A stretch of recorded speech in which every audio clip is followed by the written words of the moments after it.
Hello, English 212 students. So we are well into week 4. We're almost done with week 4.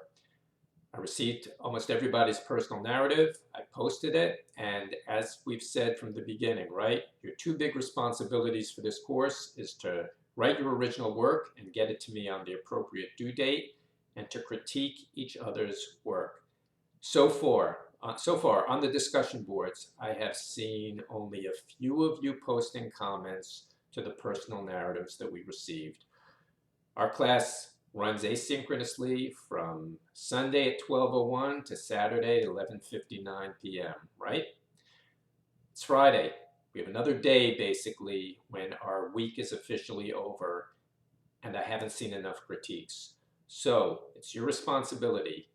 Read the work, write up your critiques, post them on the discussion board, hopefully in a timely manner, hopefully earlier in the week, because that way the discussion seems more free-flowing. Maybe you want to comment on some other comments, but at least we'll be seeing what everybody is thinking about the personal narratives.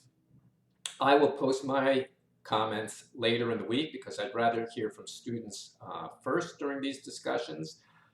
I've posted my comments already today, Friday, because it is late in the week for the student writers, but I want everybody to do their work. This is how I grade you, and I hate to talk about grades, but this is what I'm looking for when I have to make those final tabulations. Did you get your work in on time? Did you revise it well? Of course, that's most important, but did you do critiques for your fellow students? That's what this course is about. So do it and get your work in on time and get your critiques in on time. I'm seeing a couple of general places where we need to work on our writing. I think the best personal narratives are ones that are smaller in scope and they take place in scenes, right? If you can pick a couple of scenes from your life and then use those scenes to sort of make some larger points about life or change or how you grew, you're on the right track to writing a vibrant personal narrative. I've given you a bunch of readings. I hope you've done those. I assume you have. I've given you a bunch of supplemental readings. I hope you have read those. And if you haven't, I suggest that you do so that we have seen some professional writers writing personal narratives.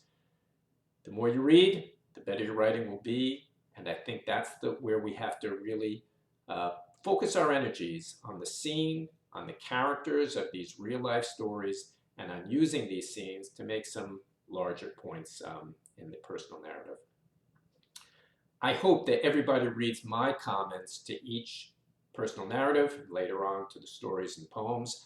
I'm writing obviously to the writer, but I'm also trying to make some general writing points that I hope all of you will take to bear on your own work. So read my critiques, read everybody's critiques. You can certainly learn something from seeing how other people's insightful eyes are seeing the work, and I guarantee good things are going to happen. So you know your due dates, you know when your critiques are due. I assume from here on in, everything is going to run seamlessly, like clockwork.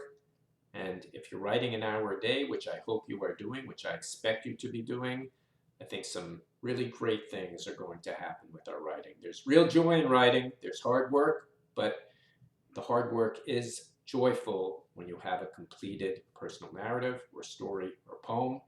So a new week begins on Sunday at 12:01 in the AM. Let's get everything due on time. Have a great weekend, write well, and I will speak to you soon.